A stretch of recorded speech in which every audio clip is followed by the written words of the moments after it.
అందరికీ నమస్తే. అందరూ ఎలా ఉన్నారు? బాగున్నారా? అందరూ బాగుండాలండి, అందులో మేము కూడా ఉండాలి.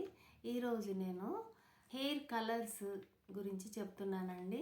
అంటే టెంపరరీ హెయిర్ కలర్స్ మనం ఎలా వాడాలి, వాటి వలన మనకి ఏంటి యూజ్ అనేది చెప్తున్నాను. టెంపరరీ కలర్స్ అనేది మన హెయిర్లోనికి ఇంకిపోదండి. పర్మనెంట్ కలర్స్ అయితే ఇంకిపోతాయి. టెంపరరీగా మనం యూస్ చేసే హెయిర్ కలర్స్ ఏంటి అంటే బ్లీచింగ్స్, తర్వాత lotions, creams, gels, hair sprays, glitters ఇవన్నీ మనము స్టైల్ వేయడానికి ముందుగా హెయిర్ వాష్ చేయాలి. హెయిర్ వాష్ చేసిన తర్వాత డ్రై అవ్వాలి. ఆ తర్వాత మనం ఏదైతే వేయాలనుకుంటున్నామో, యూస్ చేయాలనుకుంటున్నామో అది యూస్ చేయాలి. యూజ్ చేసిన తర్వాత సేమ్ డే కానీ నెక్స్ట్ డే కానీ కంపల్సరీ హెయిర్ వాష్ అనేది చేయాలి. మనము యూజ్ చేసిన ఈ టెంపరరీ కలర్స్ అనేవి మనం వాష్ చేయగానే వెళ్ళిపోతాయండి. యాజ్ యూజువల్ మన హెయిర్ ఎలా ఉందో అలాగే వచ్చేస్తుంది. ఈ హెయిర్ కలర్స్ అనేది మనము ఎన్ని రకాలుగా చేసుకోవచ్చు అంటే, చాలామందికి ఇక్కడ సైడ్ పంక్ కానీ ఉంటుంది కదండి, హైలైట్ చేసుకోవాలంటే జస్ట్ ఆ ప్లేస్ వరకు మాత్రమే హైలైట్ చేసుకోవచ్చు. లేదంటే చాలామందికి లాంగ్ హెయిర్ ఉందనుకోండి, జస్ట్ ఎండ్స్లో కూడా కలర్స్ని బ్లీచింగ్ అనేది అప్లై చేసుకోవచ్చు. లేదు అక్కడక్కడ హెయిర్ అంతా బ్లాక్ ఉండాలి, బట్ అక్కడక్కడ మాత్రం కలర్ కావాలి అంటే కలరింగ్ క్యాప్ ఉంటుందండి. ఆ క్యాప్ పెట్టేసి దానికి హోల్స్ ఉంటాయి కాబట్టి ఆ హోల్స్లో నుంచి హెయిర్ అనేది బయటకు తీసి, మనం ఏ హెయిర్ అయితే బయటకు తీసామో ఆ హెయిర్కి బ్లీచ్ చేయడం వలన, బ్లీచ్ జనరల్గా ఏంటి గోల్డెన్ కలర్లో వస్తుందండి.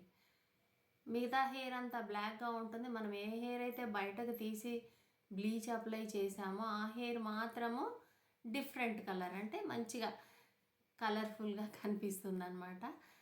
ఇప్పుడంటే ఇన్స్టెంట్ కలర్స్ కూడా వచ్చాయండి. ఏం లేదు, జస్ట్ మనం ఎక్కడ కావాలనుకున్నామో అక్కడ అప్లై చేసేసుకోవడము, వన్ డే అలా ఉంచేసుకోవడము, నెక్స్ట్ డే కానీ అదే రోజు కానీ మనం హెయిర్ వాష్ చేసుకోవడం.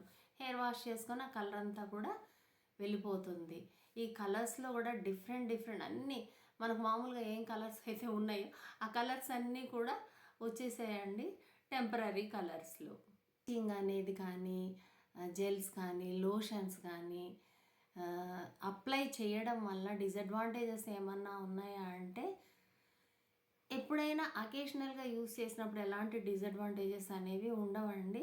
రెగ్యులర్గా యూస్ చేయడం వలన హెయిర్ అనేది బాగా డ్రై అయిపోతుంది, స్ప్లిట్స్ వచ్చే ఛాన్సెస్ ఉన్నాయి. కాబట్టి మళ్ళీ హెయిర్ కలర్స్ యూస్ చేయగానే మళ్ళీ మాయిశ్చరింగ్ ప్యాక్స్ అప్లై చేసుకుంటూ ఉండాలి. మాయిశ్చర్ ప్యాక్స్ ఏమున్నాయి మనకి, ఎగ్స్ ఉన్నాయి, పచ్చి కొబ్బరి పాలు ఉన్నాయి, గంజి ఉంది, బనానా, బాగా పండిన బనానా పేస్టు ఉంది, అలాగే లేడీ ఫింగర్స్ పేస్ట్ ఉంది. ఇలాంటివన్నీ కూడా యూస్ చేయడం వల్ల హెయిర్ అనేది మళ్ళీ యాజ్ యూజువల్ మన హెయిర్ ఎలా ఉందో అలా అవ్వడమే కాకుండా హెయిర్ కావాల్సిన పోషణ అందుతుంది.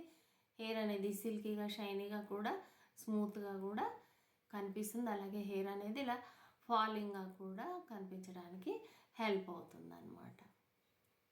ఇదండి టెంపరరీ కలర్స్ గురించి. ఏ ఏజ్ వాళ్ళు యూజ్ చేయాలి అని అంటే కానీ 15 ఇయర్స్ అబవ్ ఉన్న వాళ్ళు యూజ్ చేస్తే మంచిదండి. 15 ఇయర్స్ లోపు వాళ్ళంటే ఇంకా వాళ్ళు మరీ 10 ఇయర్స్ లోపు వాళ్ళకైతే అసలే యూజ్ చేయొద్దండి. కెమికల్స్ అనేవి కొంతమందికి పడతాయి, కొంతమందికి పడదు. అంతో ఎంతో టెంపరరీ కలర్స్ అయినా అందులో కూడా కొంత కెమికల్ అనేది డెఫినెట్గా ఉంటుంది. కాబట్టి ఎవరికైతే మళ్ళీ సైనస్, ఆస్తమా, ఎలర్జీస్, ఇరిటేషన్స్, స్కిన్కి సంబంధించి, లేకపోతే ఇన్హేల్ చేసినప్పుడు పడని వాళ్ళు ఎవరైతే ఉంటారో వాళ్ళు ఇలాంటివి ఎప్పుడైనా ఒకసారి యూజ్ చేస్తే పర్వాలేదు, కానీ రెగ్యులర్గా యూజ్ చేయడం వల్ల వాళ్ళకి కొంత ప్రాబ్లం అనేది క్రియేట్ అవుతుంది అన్నమాట. ఇదండి టెంపరరీ హెయిర్ కలర్స్ గురించి నేను ఇచ్చిన ఇన్ఫర్మేషన్. కానీ మీకు నచ్చినట్లయితే నా ఛానల్ నేము వేజెండ్ల బ్యూటీషియన్ అండి. లైక్ చేయండి, షేర్ చేయండి, సబ్స్క్రైబ్ చేయండి, అలాగే ప్రక్కన ఉన్న బెల్ ఐకాన్ని ప్రెస్ చేయండి. బాయ్ అండి.